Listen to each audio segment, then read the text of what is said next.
Good morning. Kelly, can you hear me okay? I can hear you. All right. Welcome to the October Regional Rally for KW Colorado.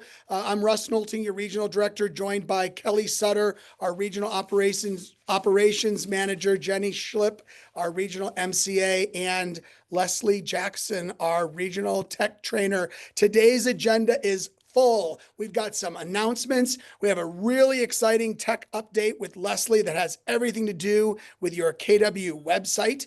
We're going to be sharing some agent and market center recognition. Cooper's doing his monthly market update.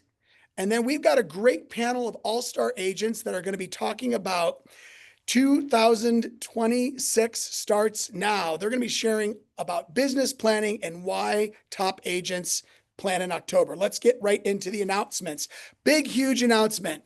Jay Shetty is the keynote speaker at Family Reunion, and KW is excited about Jay. If you haven't heard of Jay, Google him. You're going to love what he has to share, and we are excited about this keynote. Also, KWYP is doing a social kickoff happy hour on October 23rd. And on Friday, they're doing a full day conference as they launch their chapter. The conference is a full agenda and you can see it on the screen. If you would like to sign up for this, you can Russ, scan that QR. I was going to say we had Ben here to talk about this. And we have Ben here to talk about this. You can scan the QR code. Ben, take it away. All right. So, Keller Williams Young Professionals Colorado, we are officially launching the Colorado division of this. And we thought, what a better way to do it by having an incredible day of learning, development, finding a way to re-energize and re-excite your business. The great thing about this is it's going to be right after essentially the business planning clinic, which is happening this week, which I'm sure Russ and Kelly will talk about. But we have some amazing speakers flying out. We've got a day of trainings, and anybody who wants to join from the regional rally, I'm going to be putting the Eventbrite and a code rally will get you $10 off the event. Come out. You don't have to be a young in number. It can be a young in heart. And honestly, if you just want to learn and re-energize and reinvigorate your business, come and join us on Friday. It's going to be at the Denver Tech Center. It's going to be a great time, and we look forward to seeing you there. Hey, Great job putting this together, Ben. Oops. I just want real quick, because I'm getting messages that say Eventbrite. I'm sure all of you have seen that Amazon Web Services had an issue today. We're also having issues with some of our Eventbrites. So the links probably do work that we're dropping in, and just know that keep trying back throughout the day. We will continue to drop the links in, and hopefully Eventbrite will be up and working. Kelly, can we do a follow-up email after this to leadership that they can distribute to agents? Yes. Yep. Okay, awesome. So we'll get the links out to you later. All sorts of fun things happening in the world of Amazon Web Services. Is Savannah talking about this, or am I talking about this? Savannah is talking about this. All right, Savannah. Good morning, everyone. I just wanted to jump on real quick. We'll be hosting a Quantum Leap event on November 15th. And the idea behind this is that after doing the business planning clinic, this is really to help your mindset, to get into the right mindset, to help with those goals that you have. I think everyone sets amazing goals every October, and yet mindset is a huge factor that comes into this. I took this class about 2 years ago and had previously taken it also. And when I had taken it 2 years ago, what I had set out to do in 5 years, I was able to do in a year because of getting my mindset right. So I truly believe in this class. It's really more of a course. I have 7 seats available for this class on November 15th. So make sure you register if you are interested. Thank you, Savannah. We're excited about this. We've also got the 2026 Agent Success Blueprint with Leslie Peters. Now, this is our annual business planning clinic with a little twist. It's a little bit shorter because we know that your brain can only handle what your bottom can deal with. So it's a bit shorter. We've got some panels and some top agents that are going to be talking. We've got a great plan for you on Wednesday. If you sign up on Eventbrite when it comes back, and use the discount code RALLY, you can get $29 off your ticket. And yes, this is 2 days away, and it's been on the calendar since November of 2024. Kennedy, Colorado has a few events that we want to tell you about that are going to be in Q1 of 2026. We want to get you have you put these on the calendar. The full calendar is coming out very shortly. Jason Abrams is going to be in Denver January 9th with his Call to Play, Win the Day class. This is a road show that Jason has been doing. It is getting rave reviews, and we thought, what better way could there be to start the new year off than to have Jason here in Colorado in January with Call to Play, Win the Day. So save that date, location TBA. Location is at the Legacy Campus, and Eventbrite coming soon once it's back up and running. Legacy Campus, Eventbrite coming soon. Also, backed by popular demand, we've got the Leverage Series with Wendy Papasan. When Wendy was here a couple years ago with the Leverage Series, we got rave reviews, and we moved it to February this year because we know some of you are looking to hire before spring market. So 4th and 5th of February, Leverage Series with Wendy Papasan. That is going to be at, Kelly? Smedra. Regional awards will be March 6th, and these will be at the Ritz-Carlton. That is, I think, a Friday. So please plan that. And then James Shaw is coming March 25th to do his shift workshop. So the full calendar is being released in a few weeks, but we just wanted to make sure that you were first to know on this. All of these events will soon be on kwcoloradoevents.com, which is our Eventbrite page. Kelly, you want to add anything? Just the shift workshops also at the Legacy Campus. So Shift workshop, Legacy Campus on the south side of Denver. Chance. Well, hello, everyone. Can you hear me? Yes. All right, perfect. Russ, do you want to take over on this slide or not? You're on a roll this morning, so. You want me to just, you want me to just shut you off? No, not at all. No. Well, good morning, everyone. It's great to see you all again. So, you know, as the calendar shows, right, we got business planning coming up here this week. So we're in it. We're in the 4th quarter of the Super Bowl time.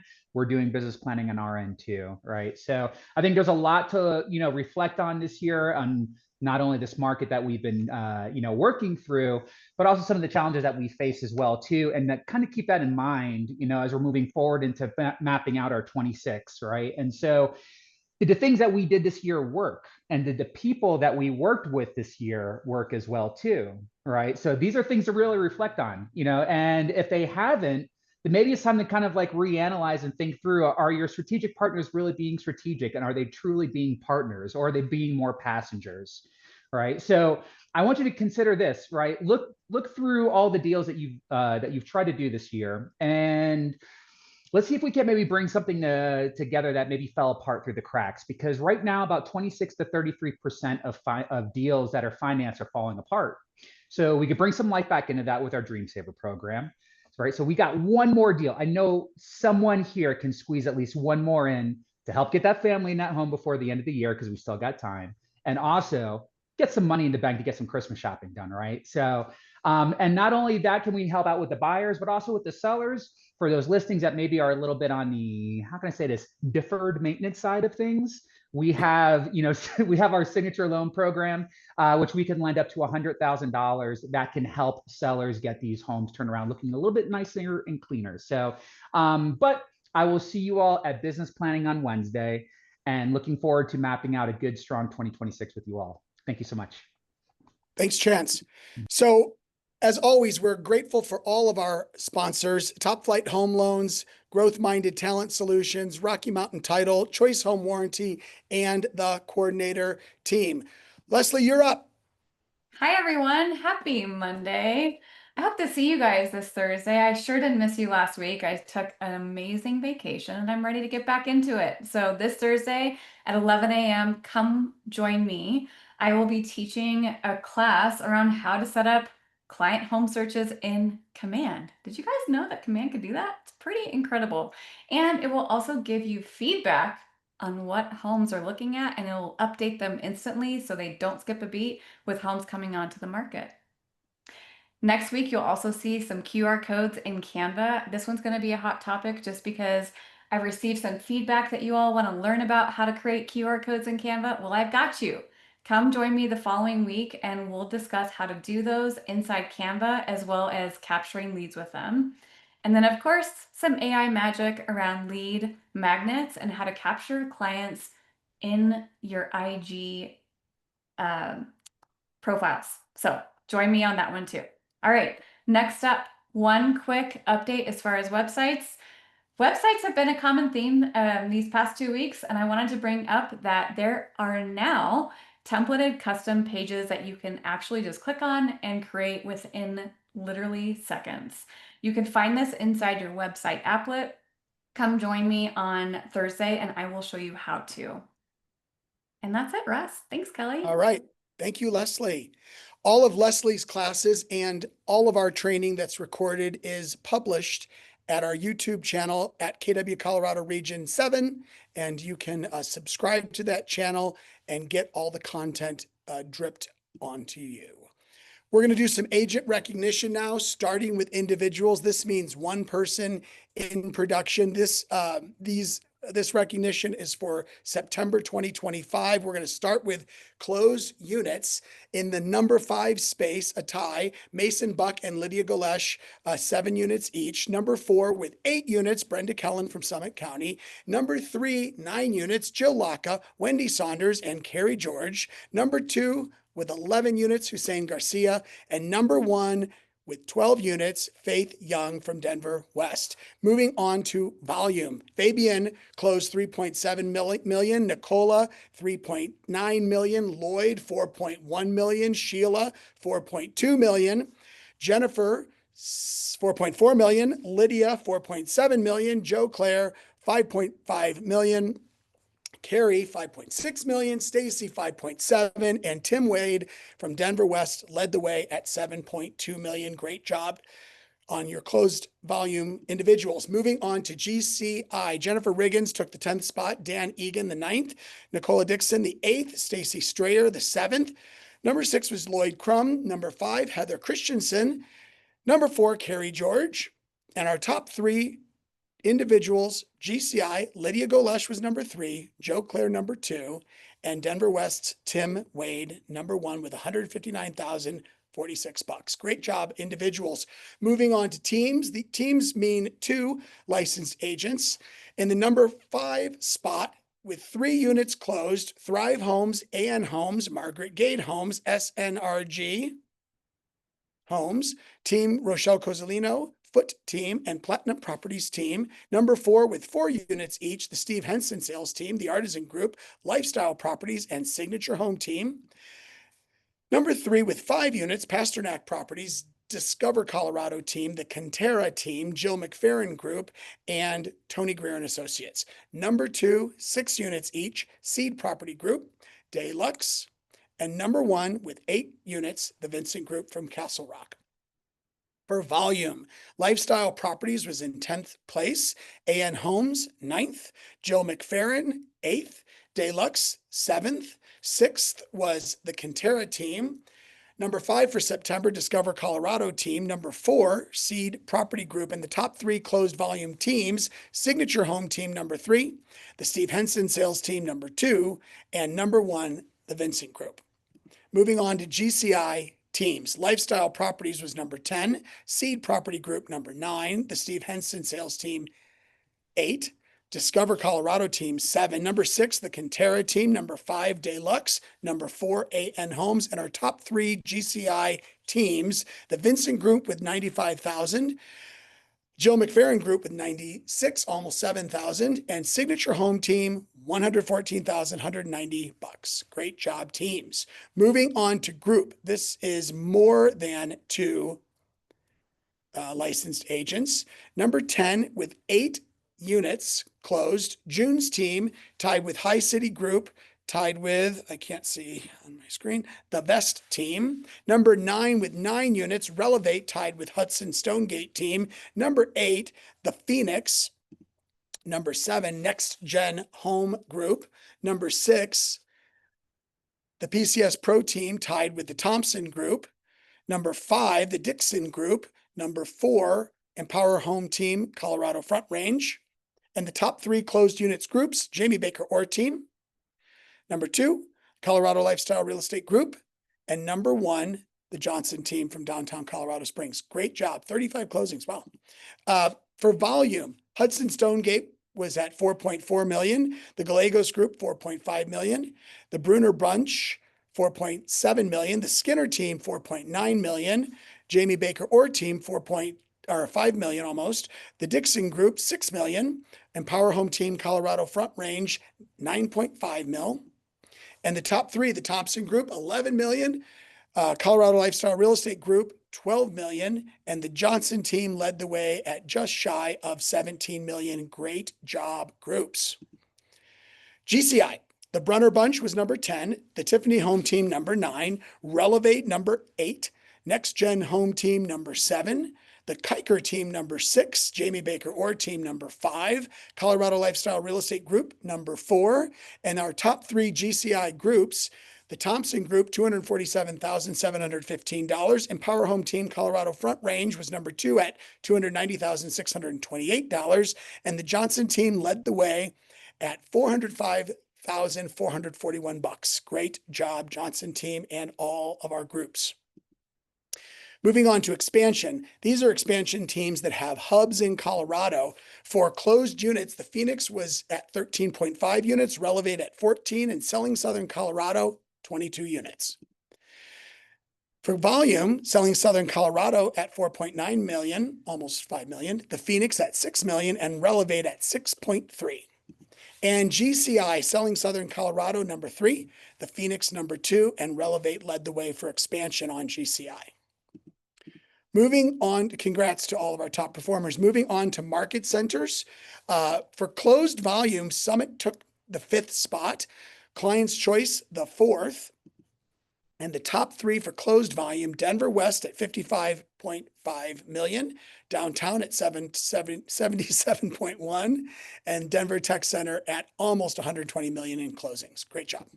For units, Denver West 94, Client's Choice 97, Pueblo 98, Denver Downtown 159, and DTC 194. Great job. And for listings taken, Partners at 61, Denver West at 76, Pueblo at 87, Denver Downtown at 109, and DTC at 158. Great job, top market centers. Okay, I'm going to turn it to Cooper for the market update. All righty. Thank you, Russ. And hello, everybody. Happy October.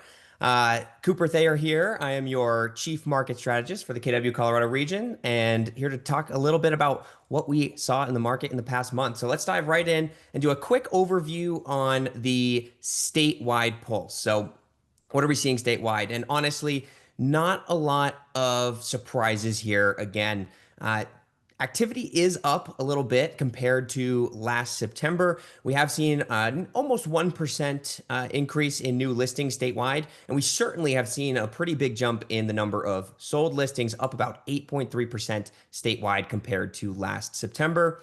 Prices have remained very, very flat as expected, gaining just about 0.5% over last year, coming in at $550,000 for the median statewide sale price in September.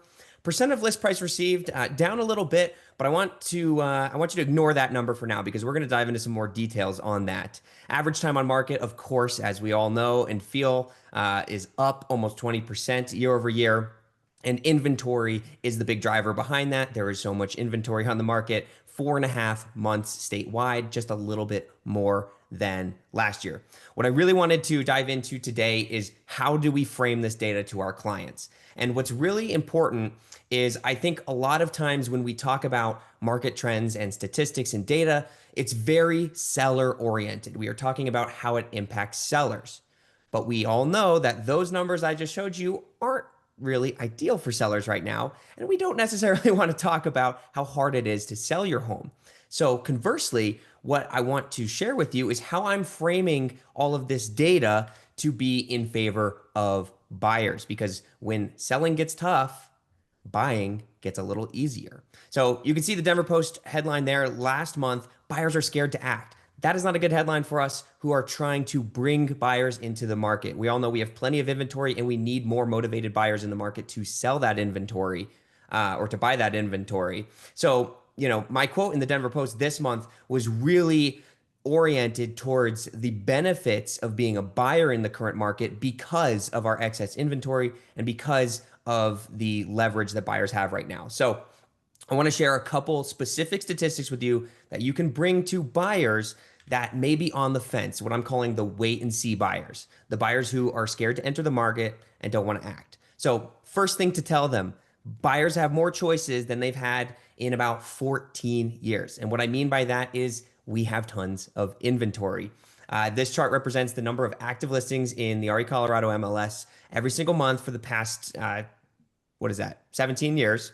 And right now we are at about December 2011's level. So the highest number in just about 14 years. You saw statewide, we've got more new listings coming on the market than last year, and they're staying on the market longer with 65 days on average. So certainly a lot more choice for buyers. And that is a very a good thing to tell buyers, especially those who may have tried looking in the past couple of years and didn't end up buying a home, or people who have experience with the Colorado real estate market in the past, because they know that historically inventory is very scarce in Colorado in general. So this is a big positive and something that you should absolutely be sharing with potential buyers to help get them motivated. Number two, very important, is buyers have negotiating leverage on price. And I know I showed you 98% of was the list price to close price ratio last month statewide. That number is based on the last list price. So I more importantly like to look at original list prices and net close prices, net of concessions. So let's take a look at that. So buyers have negotiating leverage on price. What does this mean? Well, the median original list price last month in the whole RE Colorado MLS was almost $625,000. Median close price just $585,000.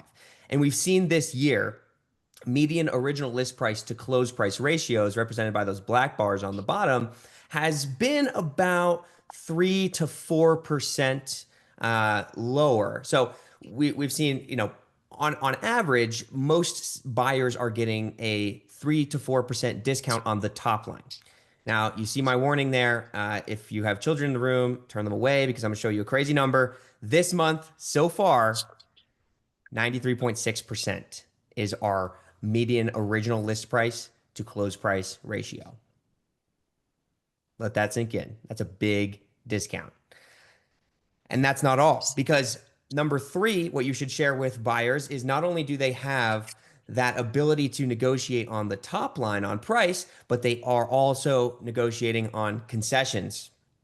Last month, the average concession rose to nearly $14,000. It is back down so far this month to 11. But again, more than 62% of transactions in the MLS are logging some sort of concession. And of those, that average amount is over $11,000. So where this really gets crazy is when we combine that price and concession leverage and look at the net close price and the compared to the original list price. And you'll notice my color inspiration here is for the Broncos. I had the pleasure of being at that game yesterday. It was amazing. So that's had to pull that in here today. Last month or this month so far, the original list price, so the first top line number, compared to the net close price, so that's the close price less concessions in the MLS, we're seeing a difference of about 7.2%. That represents a ton of leverage. And that is something that we should absolutely be sharing with our buyers and potential buyers to help keep them motivated in a market where they aren't necessarily motivated due to a variety of reasons, on economic uncertainty, interest rates. But truly, when it's not a good time to sell a home, that creates advantages for buyers. So as agents, our first instinct is to call this a bad market or a slow market. But I don't think there's such thing, because in most circumstances, when it's a disadvantageous time to sell your home, it is going to be an advantageous time to buy your home. So here's a couple metrics comparing Colorado last month to other states around the country and how we can frame those to be a positive for buyers to help create that motivation. Number one, we ranked number 3 in the country in price cut percentage. Over 30% of listings cut their price. If you're a buyer, good. That means that the market is heading more in your favor, and you are likely to have more success in obtaining attainability in an environment where interest rates are so high and monthly payments are such a big concern. Number 2, median days on market. We ranked number 7 in the country. It's median was about 70, anywhere from 65 to 70 days. We're about 7th in the country. If you're a buyer, good. That means you have more time. We're not waiting in lines to get into open houses like 2022 anymore. Buyers have time to think, to plan, to be strategic, and to, again, negotiate down to an attainable level. And last, we ranked number, 6 on the year-over-year home value decrease. Home value statewide, this is values. So this is actually, if we look at home values overall, this is not sold prices or closed prices or asking prices. This is actual valuation data. The average home is down about 2.2% year over year.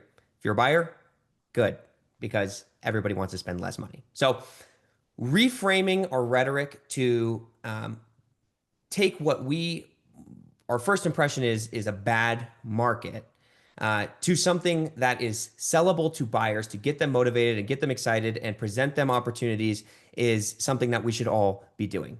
I want to leave you with this, because this is actionable advice for sellers. I know we talked a lot about buyers.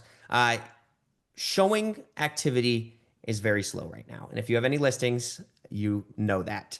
Average showings per listing last month came in at about 4 per month, which means that the average listing is receiving about 1 showing per week. What does that mean for you as a seller? Well, it is incredibly important to make every single showing count in this market. We have to focus on preparation, on pricing, and presentation. Those are the 3 Ps: pricing, preparation, presentation. You should be saying that in all of your listing appointments. That is the key to maximizing the effectiveness of your showings, because for the first time since about 2011, we're going to have multiple months this year where this metric is below 4 showings per month. It is extremely low. So now more than ever, those showings count. Make sure to be advising your sellers of all of these factors and informing them of their position in the market when things get challenging. But of course, when talking to the public, when talking about consumers, and especially when talking to buyers, it can be really helpful in this market to frame it as a an opportunity for buyers rather than a bad market for sellers. That is all that I have for you this week. Thank you all so much for having me, and look forward to seeing you next month as well. All right. Thank you, Cooper. Cooper, can you turn your oh, there it goes. Yeah. All right. So we've got a great panel today. We've got Carrie George from the Summit County Top of the Rockies Market Center. We've got Stacy Kibler from KW Partners in Colorado Springs. And we've got David Heine from Urban Elite in Denver Highlands is I haven't seen David yet. There he is. I'm here, David, are Russ. you at a coffee shop? No, I'm actually at the new office here in the Highlands. Fancy. Nice. All right. So we've asked these folks to join our regional rally to talk about business planning. And, you know, business planning season starts for top agents in September, October. It starts early. I want you guys to kind of, just starting with the obvious, tell us why you don't wait. Carrie, why don't you wait? Well, because momentum takes time to build, and we all know that the activities we're doing now are likely going to pay off 3 months from now. And my ultimate goal is to have at least 10 to 15% of my goal for next year under contract by January 1. All right. I love it. By the way, Carrie, for background, tell us where exactly you do business and how much you're doing and what your team looks like. So just me, I have a TC and a VA. I'm in Grand County, which is just up the hill from the Denver Metro. I've been in the business for 21 years, and I average about 45 to 55 closings a year. Okay, awesome. Stacy, how about you? Tell us your perspective on plan early. I think it's kind of the same thing that Carrie said, right? Like what we do today, we're going to see the result in 90 days. And so that's why we start planning now. And then also, you know, I have a team of 12. And so for me, I like to make sure that, you know, right now, a lot of agents are slowing down in their business with holiday season and stuff. And I always try to really put a fire under my team to keep going at this time because other agents are dropping off. So we want to make sure that we know what we're wanting to do in 2026. So that way we can plan now to start doing the activities to see the results. Got it. And you said you're a team. Tell us a little bit about your team. I have a team of 12. I've had the team for about 21 years, been in the business 30 plus. We serve about 150 families a year. Awesome. David, your perspective on planning early, and tell us also about who you are and where you work and what your business looks like. Yeah, so I'm here at the Urban Elite office, actually co-lead a team of one, looking to expand a little bit more this last year. Had a lot of agents fall out this year. And right back to what Stacy said, it's time to take market share. A lot of people want to wait until January, but all you're going to do is you know, shoot yourself in the foot. How likely is it that you plan to start buckling down and you just get, you know, a contract ready to close in 30 days? It's not. And it also gives you no metrics to base how you're going to help your sellers and buyers moving into spring. If you have enough activity going through the holidays and you have a good outlook on what's going on, first day January, you know exactly how to start coaching your clients. Love it. So let's turn to some of the non-negotiables. Like what's always in your business plan? David, why don't you start on this one? What non-negotiables are always included in your business plan? Contacts, and dedicating time through time blocking to make sure that we hit those contacts. It takes a lot right now compared to where we were at in the market 3 years ago in order to get these conversions at a similar pace. And so I think it's just a lot of conversations and a lot of leaning back into your sphere. I'm getting a lot more activity coming back from my sphere now that things have kind of settled for 2 years, and a lot of people, at least in my sphere personally, are making a lot of the D movements. So, you know, babies and all that stuff, which starts with a B, but I can't remember the D for that one. Diapers. The diapers, divorce. Yeah. You said something interesting there. You said that the time that you're allotting for making contact has changed in the last 3 years. For Yeah. those who are newer in the business, what do you mean when you say that? It's increased a little bit. My amount of contacts that it takes for me to get an appointment has gone up to where it was the prior 2 years. And that's just the name of the game. So that's kind of going back to what I talked about, being prepared for the new year. If you have that built out and you have some metrics that you're seeing in this last quarter, you can kind of hit the ground in January and say, okay, it's either going to be a little bit more volume on the contact side, or maybe I can back off a little bit and refocus somewhere depending on what those conversions are looking like. Is it fair to say that if an agent listening to this is planning on investing the same amount of time in 2026 on lead gen that they spent in 2025, they might see their business decrease in 2026? Did I say that right, Carrie? I'm going to disagree with that. I think they'll increase if they're going to continue the same volume, just based on the kind of general consensus and the feeling of what I'm getting in my business. People are getting a little more excited to be open-minded about going out and having these conversations. I've got sellers that are looking to move, even though they're not going to be really making anything at the closing table.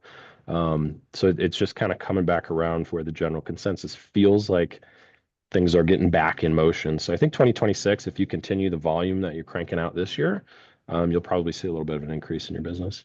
Okay.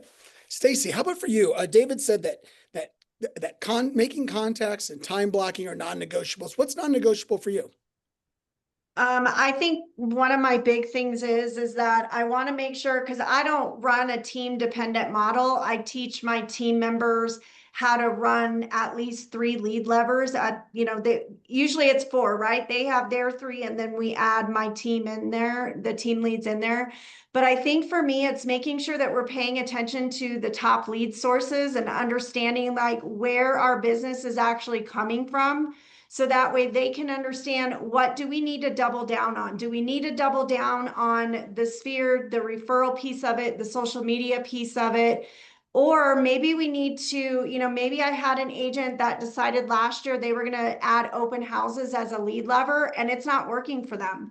But if they're not tracking those numbers to make sure they understand what are their top lead sources, they might be focusing on something that they shouldn't be focusing on. So for me, it's making sure they understand which lead lever is working, which one is not, and how do I double down on that?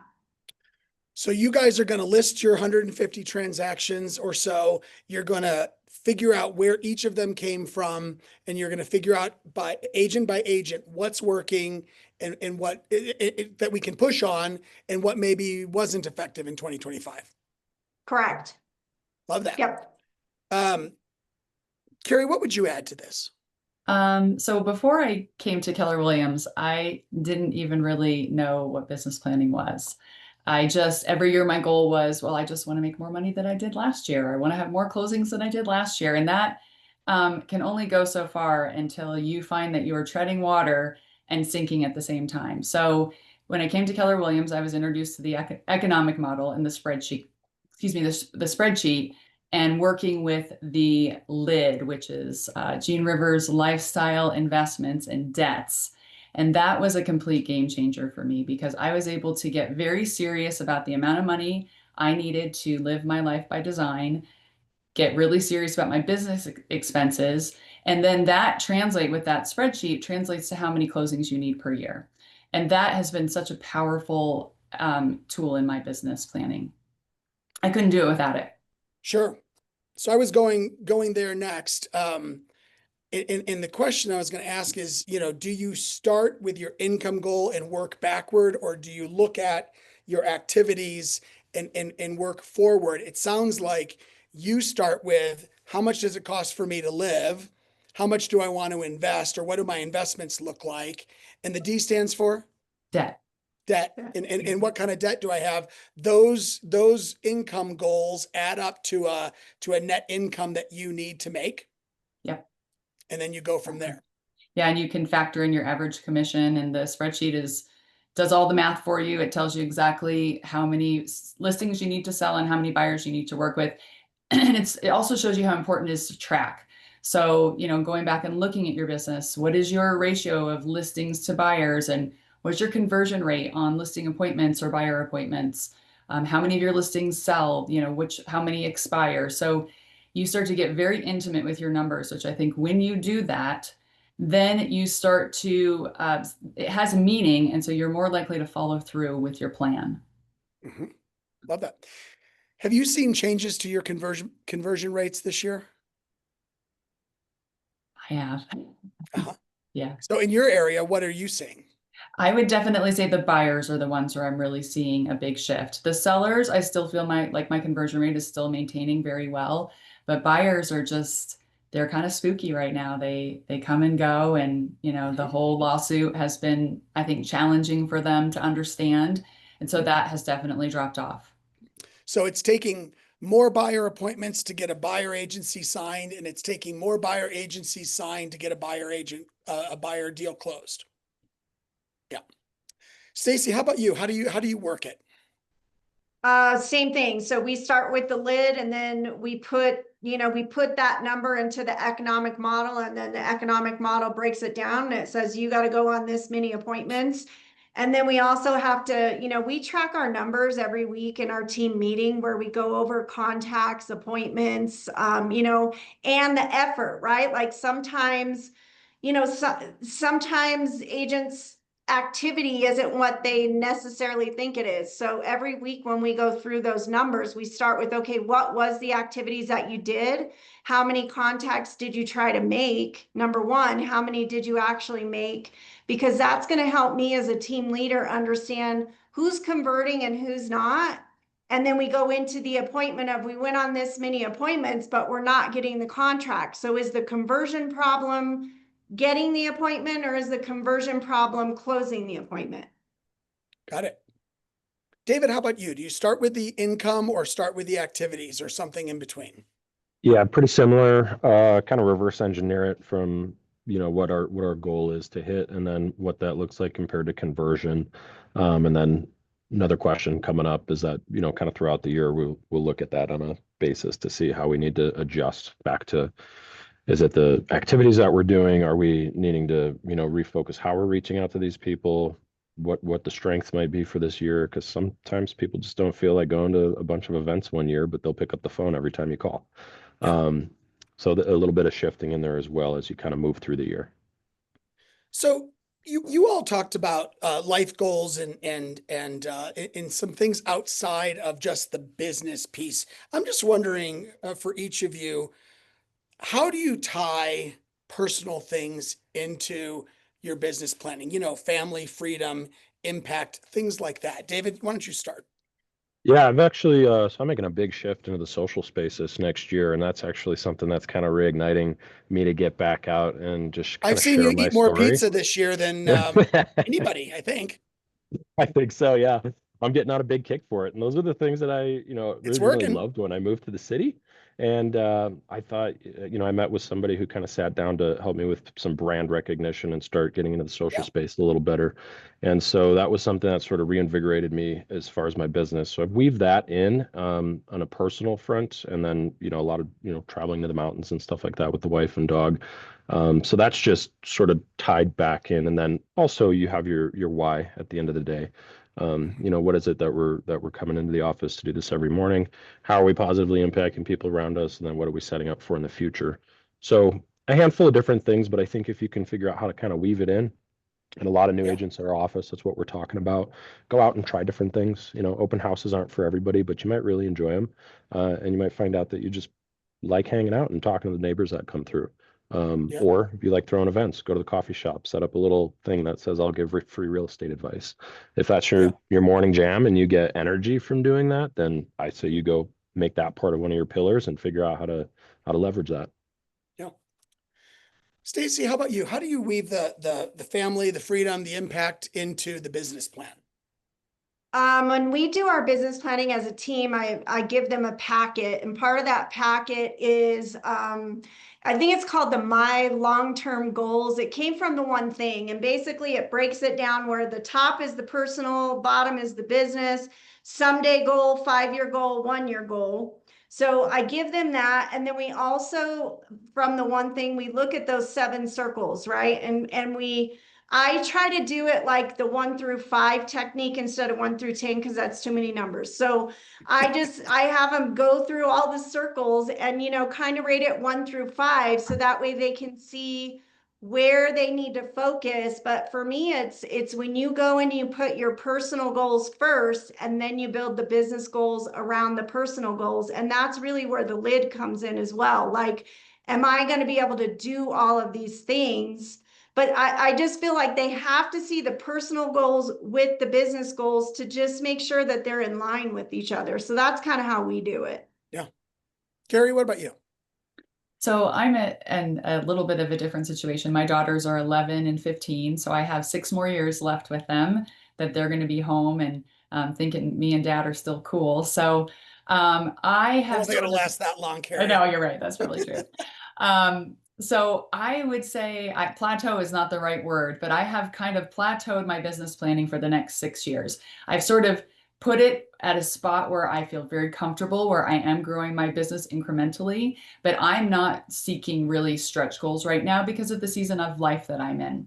My family is incredibly important to me, as is my health. So I'm putting those things first and then kind of filling my business in around those. Yeah, love that. So Cooper has done an amazing job this year, giving us monthly updates on what's going on in the economy. We had Logan Matashami from Housing Wire out to the summit last month. How are you guys letting what's going on in the economy, what we're expecting to happen in 2026, how is that informing your planning? And Carrie, why don't you start? And you also might talk a little bit about what you said earlier about the buyers. Brianna asked, what are buyers saying when they bring up the lawsuit, just for edification? Sure. And the most common comment I've heard about that is like, oh, well, I saw a property with another agent. They didn't make me sign anything. So it's just kind of clearing up the education on that, because we do have some, you know, people who don't like to play as nice in the sandbox. So, Right. but I was so glad that Cooper talked about what he did today, because that is the drum that I have been trying to beat, because we can't hide our head in the sand and pretend like we are not shifting to this pretty aggressive buyer's market. And so the best way we can benefit our sellers right now is to get more traffic through their listings. And we do that by telegraphing to buyers what a great market this is, that there's some really phenomenal deals out there, that we can get creative with concessions, paying HOA dues ahead of time. We can do all kinds of things as long as the lender's on board.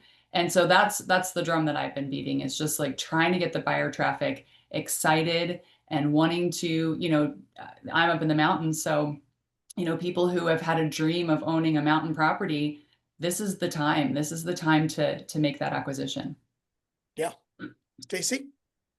I think for me, coming into the market, I just always, you know, with my team, it's when the market shifts, because I've been through several of them, you know, we just kind of, what we have to do is we have to change our marketing to just make sure we're marketing to the market of the moment. And then also, you know, we've been talking a lot about, you know, we were talking about contacts earlier, and I've been talking with my team about, you know, listen, are the conversations that you're having intentional, purposeful? You know what I mean? Like last year at this time, they didn't have to be as intentional and as purposeful as they do now. So I'm really trying to talk with the team about, let's make sure that when we are going on these appointments, we are taking every opportunity we can. Like, you're not leaving the table without asking, who else do you know that we can help? You're never leaving a phone conversation without saying, who else do you know that we can help? And so for me, it's just, we have a tough market right now, and the way that we're going to get through it is make sure that we are intentional and purposeful about our conversations and taking every opportunity that we can. Yeah, when we're selling 6 million or 6.5 million homes a year, you don't have to be intentional with getting every referral like you do when we're selling 4.1. Right. It's just a different world. David, Right. Your thoughts? Yeah, piggyback off of that. I think it's the intentionality is so big right now, and I've been bringing in a lot more sellers as the condition of like, hey, look, we're a teammate, so like we need to I need ideas from you. Like it's no longer the market where we can just throw it out there and get a bunch of buyers to, come through the door, even in a regular balance market. And so, we're talking about like going out and looking at the competition together and trying to rate our house, or maybe coming up with like, hey, this person showed the property. They're not really getting back to us. Let's put together an offer for them, and see if we can get them to come back around, kind of situation. And I've gone to a handful of sellers this year. They're like, yeah, would it be out of the question to do like, I know this company, they can do like a commercial for us. Like, yes, let's just do everything that we can to try to get that going right now. A lot of reverse prospecting. I found that involvement is a little more engaging and builds a little bit. You definitely get to show your value proposition if you're sitting there trying to work through this with them. Even as a professional, it's okay for us to sometimes be like, we threw my standard operating procedure at this thing and we're just not getting the results. Like, help me out here. Let's brainstorm a little bit. What ideas do you have? And you'd be shocked. Sometimes these sellers, they come up with really great ideas that we just don't have implemented into our business right now. Yeah. And shows great value proposition, builds a lot of rapport. And it's a really fun way to go about the business right now. Yeah. Stacy, talk to us about accountability. You mentioned it earlier. A lot of people build their business plan in September, October, or November. They know exactly how many activities it's going to take to hit their net income goals. And they get to January 1st and they don't track anything. How do you do it? Oh yeah, no, my team tracks. We track. We definitely track. So every week Tell in the us meeting, exactly what it looks like. Well, every Monday evening, they put their numbers in for the Tuesday morning meeting where it says, what were the activities that you did? How many contacts did you make? Appointments? How many of those appointments closed? How many contracts? And so we track that. And then also we have a form for an end of month reflection. Right? So end of month reflection of my lead generation, how many contacts did I get? What lead generation strategies worked? Then it kind of goes over, okay, what was my database and my client? How did that go? How many of my database did I talk to doing the DTD2? What buyer and seller activities did you do? How many consultations did you actually go on? Because there's a difference between a buyer appointment and a consultation appointment or a strategy session. So we have the reflection at the end of the month as well, because I've learned as a team leader that when you sit and wait until a quarter, right? Like we've done a quarter of business and we're behind. If you wait that long to catch, hey, we have a problem. Now like Carrie said in the beginning, it takes so long to get the momentum.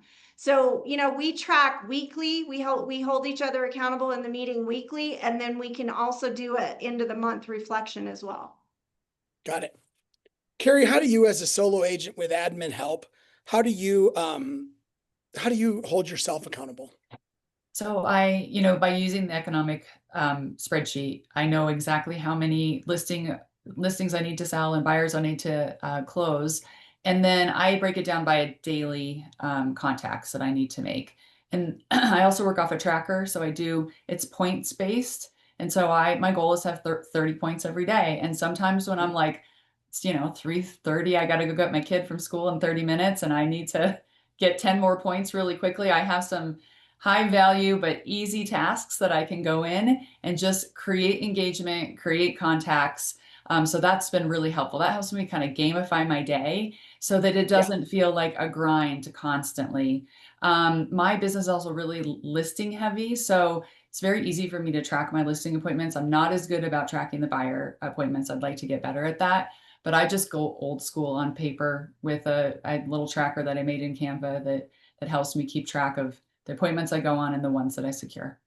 Yeah, great. And I take you to be quite internally motivated as well, right? Definitely. Yeah, that helps. David, you're in a partnership. How do you guys, you and Melody, how do you track? Yeah. So let me just start by saying I'm a human like other people. So not a robot. You make mistakes every now and then. And it's just a cumulative effort right now. You know, sometimes I'm doing a little bit more business, sometimes my partner's doing a little bit more business, and typically how we're going about it is just weekly meetings, kind of catching up on how everything's going with each transaction that we're in. It's a little less so on like the daily metrics that we're performing, but kind of on a weekly basis. So I personally will look at kind of my daily metrics just to make sure, like what Carrie was talking about is a huge thing for me. Gamifying and also putting yourself in positions that that's one thing. Like tracking, I usually have to put myself up against the wall somewhere. So I'm in this mastermind right now, and part of our homework is to be tracking some of the calls and stuff that we're making. So for me personally, that's how I push that into my life, because I understand the importance of it.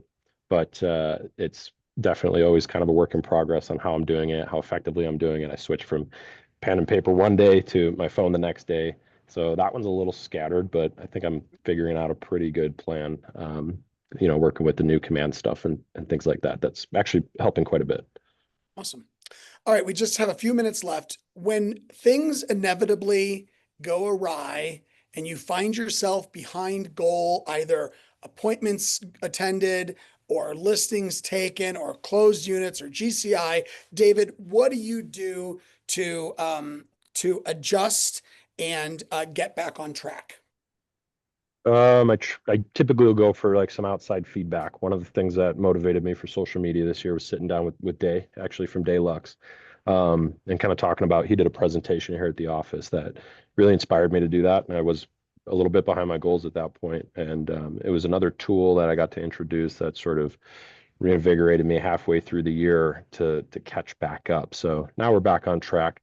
But sometimes you just start the year with the thought of one pillar kind of being your main support for your business, and then things change. You find something that you really enjoy doing, and then you're able to pour more effort and energy into that without actually expending as much as some of the other lead gen.